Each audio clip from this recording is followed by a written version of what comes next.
Hi, I'm Professor Martin, and today we are going to talk about study skills. This is not going to be extensive. In this video, I'm just going to give you my number one tip if you want to be a successful student and learn how to study better. And studying includes homework. It includes any preparation time that you need to succeed in all of your classes. My number one tip is to plan. For those of you that love to plan and that plan everything and have all areas of your life planned out, like myself, this seems like a no-brainer.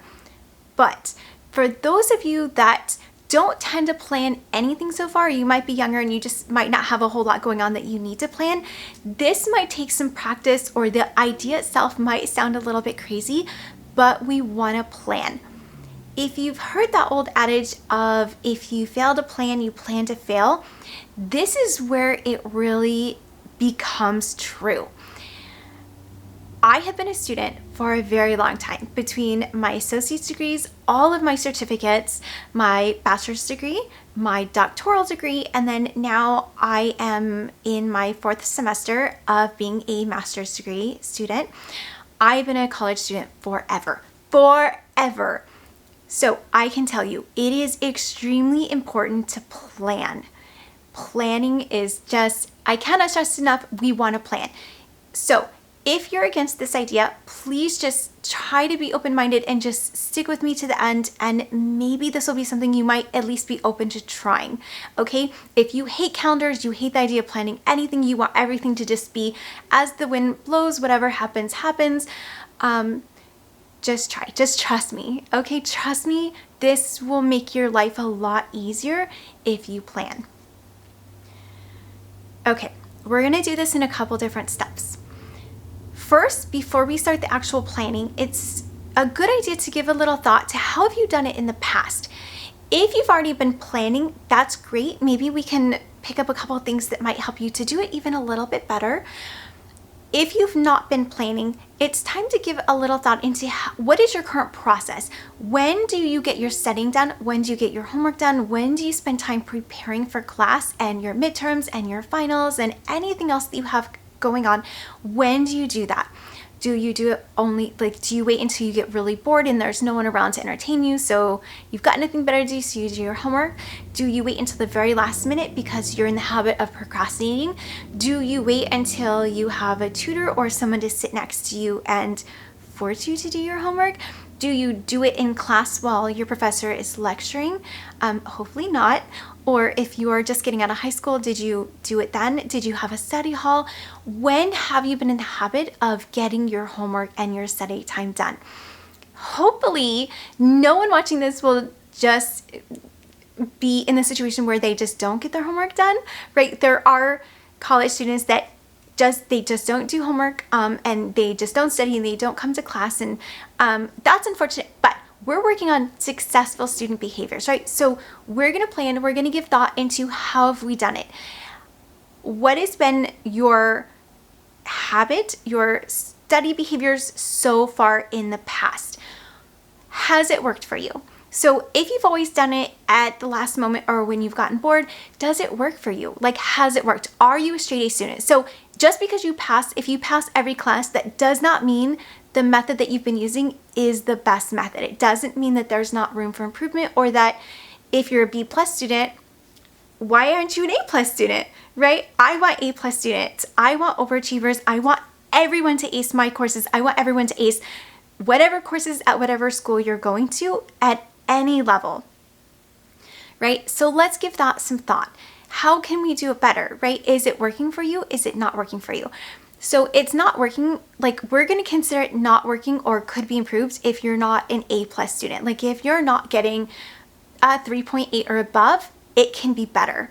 It can be better, okay? So maybe not this, but something, right? There are students that are getting 4.0s or 4.1s. Typically 4.0 is the highest. In law school, it is possible to go up. I got a 4.1 multiple times and it feels amazing, right? But you can always do better.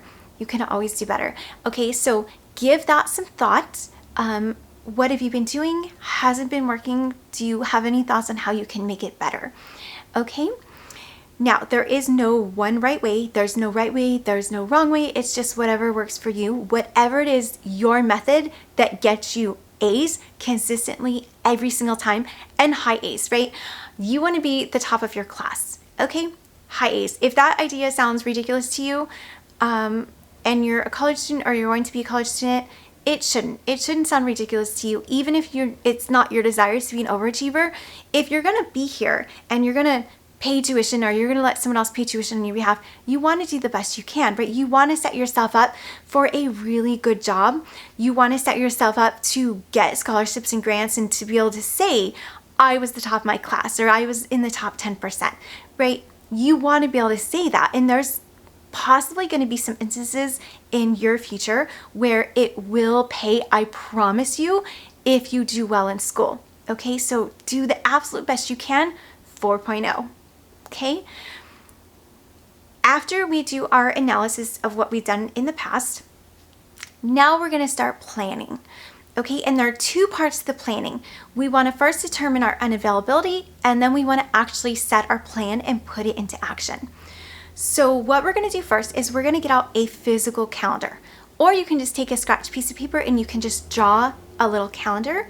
You can draw the days of the week at the top and then make columns. Whatever you'd like to do, however it works for you, you can do it in marker or crayon, whatever you'd like to do. Okay, this is for you, and this one is going to be a practice. Okay, so you want to have a physical calendar. You want to be able to look at it. It is okay later if you go back and you take your physical calendar and you digitalize it. That is perfectly fine, but you also want to have a paper copy. Remember, anything digital, we want a paper backup. Anything paper, we want a digital backup. So ideally, you're going to have both, but you really want to start with a paper calendar. You want to be able to pull it out and look at the whole week in a spread. If you're using your phone and you're using like Google Calendar or some other calendar app, you're typically only able to see maybe the first 3 events and nothing past that. You have to open each day individually to see it, and that's not the most efficient way. You don't want to forget anything. You want to be able to see your entire week. So ideally, we're going to plan our week. Okay, so from today, 7 days from now, you can start Sunday and go to Saturday. If your first class of the week is Wednesday, you can go from Wednesday to Tuesday, but 7 full days. Okay, so we have our paper calendar. We are now going to write down all of our unavailability for this week. For this upcoming 7 days, write in all of your unavailable times. We talked in a previous video about focus and showing up prepared to engage and giving our all into what we're doing. So if you're in class, you should mentally and physically only be in class. That is where all your attention should be. You should be present. If you're at a birthday party, you should be present at the birthday party, right? Whoever's birthday it is, whoever invited you, you're probably really special part of their day. Be present for them, right? Give them that benefit of being present for them. If you're going out to dinner, be present with the people you're with. So give your full attention and focus to what you're doing. So if you're unavailable, we are not going to try to use that as homework or study time. If you're babysitting your baby sister, give your attention to your baby sister. It's not the time to do your homework. Okay, it's not the time to try to study or to cram for your midterm. You need to devote very specific time when you're unavailable to do these things. Okay, so we're going to write down all of the times that we're unavailable and write in what you're doing, right? So you don't forget. Again, this is all about helping us to stay organized and to keep us on track. We're planning out our week. We need all of the details. We need to be very specific. If you're going to dinner and you think dinner is going to start, you're going to be there at 6 and you think you're going to be there until about 8, write in dinner 6 to 8, the location, be specific. Okay? All the times you're unavailable, if you have a job or if you are a freelancer and you meet with clients, if you have a family engagement, if you have a wedding that weekend, write in everything. So consult all your various calendars, whatever you use, ask around, just make sure you've covered everything. You don't want to forget about anything because it might mean the difference between you getting your homework done in time and not getting your homework done in time if you have a commitment that you've already made that you may not be able to get out of in order to do your homework. Okay, so write down all of your unavailable times, and when you're ready, we'll go to the second part of this step 2, which is to do our plan. Now that we know what times are unavailable, that we are not going to try to do our homework or study or do anything for class during those unavailable times, you can now see how much time and during what days and what periods are available. You want to make sure that you've written in the time when you're in class as unavailable time, right? You're in class, you are unavailable for anything else. You're unavailable to babysit, you're in class. You're unavailable to take a conference call with your boss or to do any work for any clients, you're in class. You're unavailable for anything else besides sitting in class and being actively engaged in class. Completely unavailable. So you have all of your appointments, you have in all the days and times when you're going to be in class. Make sure you write down what class you're in. This will help you to make sure that you've covered all the homework. Okay? For my classes, I typically meet with my students. We have class twice a week, so we have homework due twice a week. If you have class, let's say you're in my class on Mondays and Wednesday mornings, your homework is going to be due the night before. So this will be totally dependent on who your professor is and what your schedule is like and when your homework is due. But you want to make sure that you're scheduling at least time before each class to do your assignments for that class.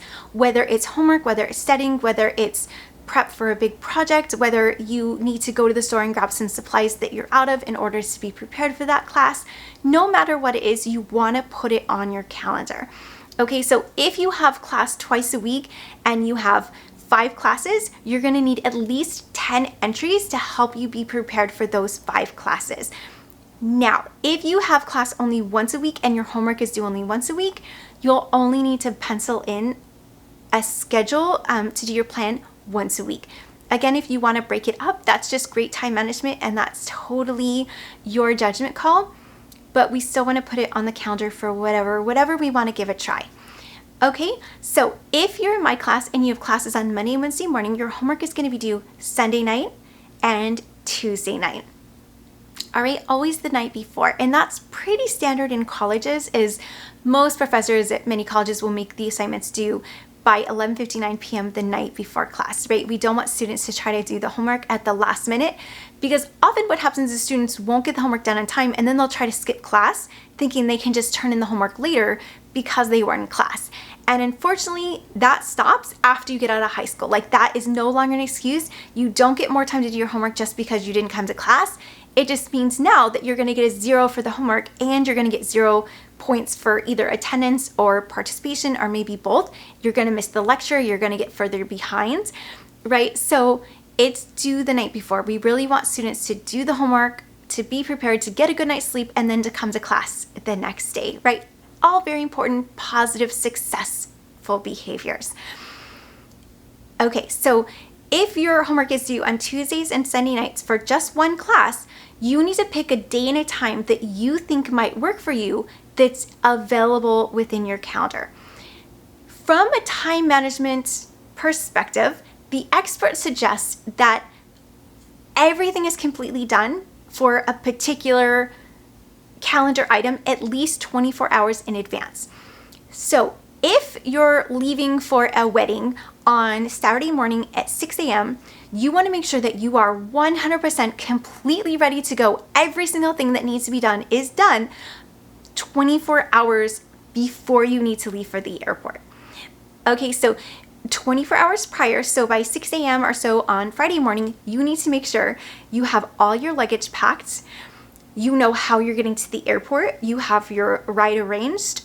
You know what hotel you're going to be staying at. If you need a hotel, it's going to be booked. You know, if you think you're going to go to Disneyland while you're there, right? You have your tickets. Anything that you need to arrange so that you're not struggling to do it when you're there, or you're not forgetting about things, or accommodations run out. Like, heaven forbid you go out of town for a wedding and there are no hotels open, or only really awful hotels that you don't want to stay at, right? Or hotels that are so far out of town and now you have to get a rental car to be able to get back and forth. We want to plan, right? We want to plan early. We want to plan way ahead of time so that by the time our event starts, it is flawless, it is effortless, it is low stress, and we get to enjoy ourselves.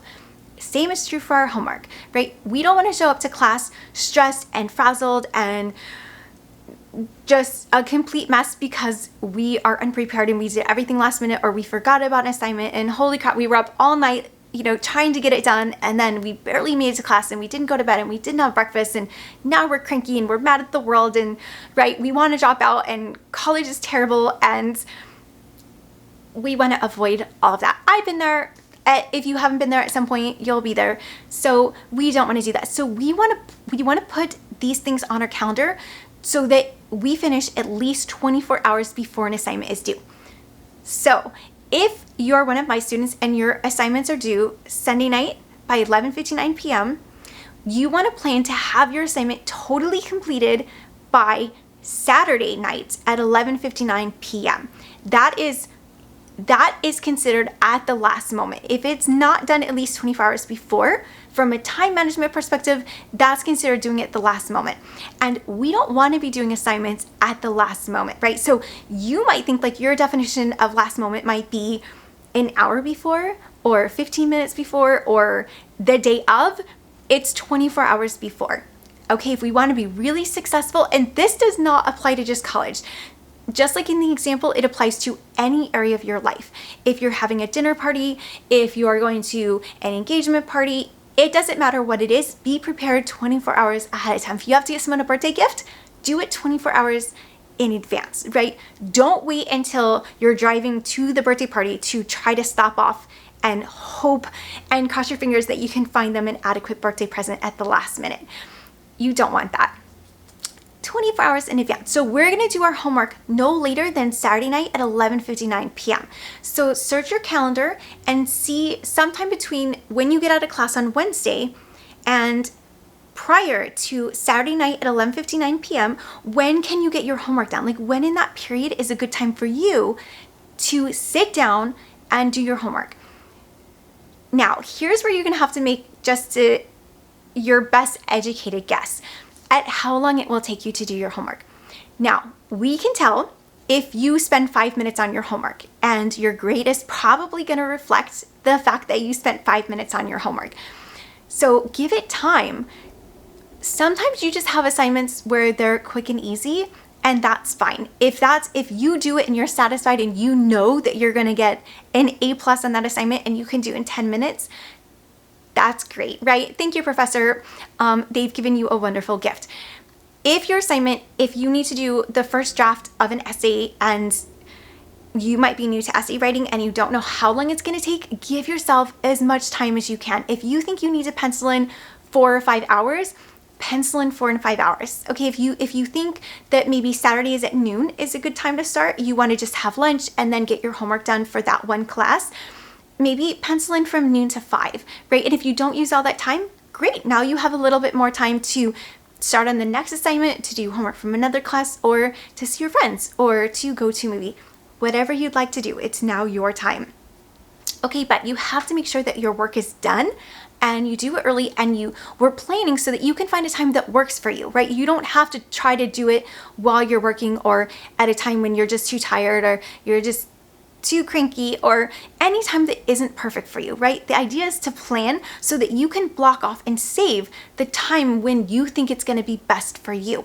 If you know that you study best late at night, right? Maybe save your after dinner time one night to really do your homework, so that you don't get talking with a friend, or you don't get an email saying that the latest movie you've been waiting for finally has a ticket open up, and now you go to the movies and then, oh shoot, you didn't do your homework, right? And now you have to do it in the morning when you're not a morning person. So we're reserving time on our calendar for when it's going to be best for us to be successful at doing our homework. Okay, so we found a time. Let's say that we mark in, as just an example, let's say we do Saturday from noon to 2 for one class. We're going to be very specific. State what homework you're doing. So what class is it? Right? Write in the name of the class so that you know during that time you are dedicated to doing homework for one specific class. Then you want to write in the assignment. So if you have the assignment for that class, what is the name of the assignment? If there's any special equipment or supplies that you need to do that assignment, write those down as well so you remember to go get those. anything you would need. If there's a reminder, if you have digital notes and you want to remind yourself to go and pull up those digital notes to do your homework, pencil that in, write that in as a note as well, right? We're trying to get organized and to be prepared. So we're just, anything that you need to help you do that, we're going to add that to our plan.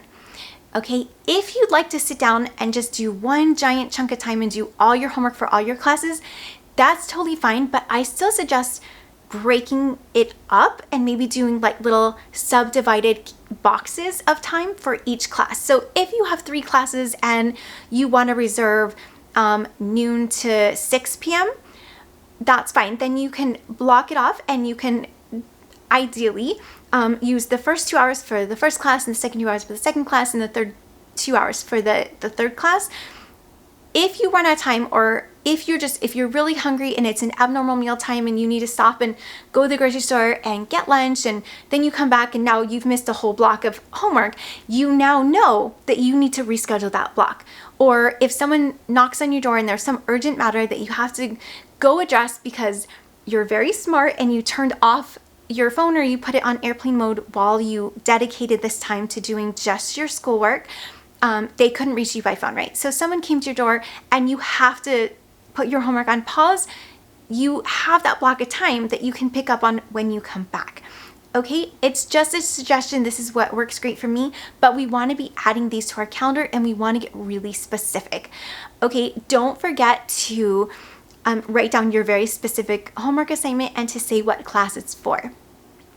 So what if you start and you go from Saturday from noon to 6 and that isn't really working for you? Or let's say you think you can do 6 hours and then you try it and you're just miserable because 6 hours is a really long time to sit and do homework or study. So let's say you want to go only from noon to 2 and then maybe do it again from 3 to 5 because you want to take an hour break. If you need to make adjustments, you can adjust as necessary. Simply take your pencil and just cross off the date and time that isn't working for you and just pencil it in somewhere else. Okay, so that you can just transfer that the homework and the class. Just find another date and time that you think will work. Give that a try. If that ends up not working or you hate it, cross it off and try again, right? You will find something that works for you. And once you make doing your homework and studying a routine, you won't even think about it. It'll be so automated. It will make your life so much easier, and not having to stop and think about when to do your homework for every single class. It just saves you a lot of stress, especially if you've been accustomed to being a procrastinator and really thinking about your homework. It just really causes you a lot of turmoil. If you know that every Saturday from noon to 2, you're going to do your homework for Professor Martin's 8:30 a.m. Monday class, you have the rest of your unavailable time to just not think about it, right? There's no need to procrastinate because you know you don't have to think about it until Saturday at noon. And then at Saturday at noon, you're going to sit down and you're going to do it, and you're not going to make excuses. You're only going to reschedule if something really urgent comes up, or if you finish and that ends up not working for you.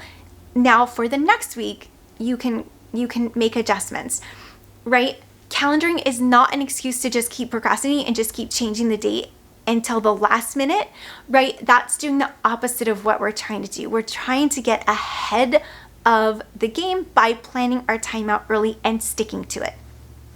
So when I was a master's student this last semester, I had a very set schedule where I would get done with my evening classes, and the very next morning at 9 a.m. every single morning, I got up and I did my homework from the class from the night before. And it would probably take me about 3 hours for each morning. So I did it from 9 to noon, and I had classes on Monday, Wednesday, and Thursday. So at 9 a.m. the next morning from about 9 to noon, every next morning I did my assignments. I never had to think about it. I didn't have any homework over the weekend, though I did block off study time over the weekend, or if I had any type of big publication due, I would set aside time to do that. But in general, my homework was done every Tuesday, Thursday, and Friday morning. Okay, and it was automatic. And then when someone said, "Are you doing homework? Do you have time?" I just knew if it wasn't Tuesday, Thursday, or Friday morning, I wasn't dedicated and committed to doing homework. It made my life so much easier. It was a wonderful plan. It worked great for me. So I do encourage you to try it. If you try it, if you hate it, no one is going to force you to calendar, But if you ask the successful students around you, if you find out who the straight A students in your class are, it's very likely that they plan out when they're going to do their homework and they have set schedules and they stick to it. Okay, so this is my number one tip to having great study skills, is to plan out your time. Okay, and then when you're done after you do your first week, just go back and analyze like what worked for you, what didn't work for you, how did you feel, did it make your life easier at all? Is it something you're open to trying for another week or a couple more weeks? What did you think? Okay, I'd love for you to share your thoughts and how your first week went with me down in the comments. If you would like some suggestions on a physical calendar, if you're new to them or if you've never tried one, I can show you the one that I use personally that's in my office right now. I'll link it below. It's just a personal suggestion. Use any calendar that works for you, but that one is the one that works for me. I buy it every single year for just the current year, and I have for several years now, but it is important that you have a physical calendar. Okay, so thank you for joining me. I hope you have a wonderful day in class, and I'll see you soon.